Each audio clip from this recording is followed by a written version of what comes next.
So if you're wanting to become an inlay brow bomber trainer, this is the salon kit that you will get. So you have everything you need for training.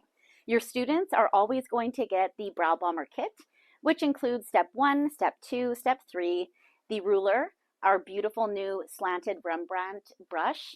You also get light brown, cappuccino, and silver for tints, the inlay developer, Mr. Fix brow lamination adhesive, Lady Shield, and then our soft peeling.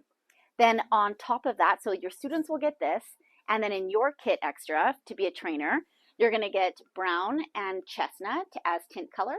You're also going to get the bee brushes, the white thread, which is amazing. It's super thin and great for mapping out brows. The trio dish, so that you have 3 different little spots to put your solutions in and tint.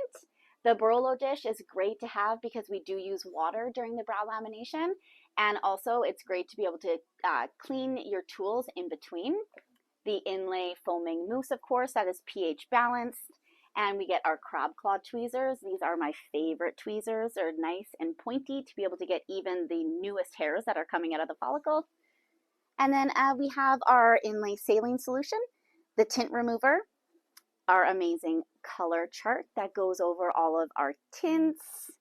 And then you also get the wax kit. So we get our sensitive wax, the wax sticks, which are our new Spatty Wax, the ring wax collars for our cute little waxy warmer.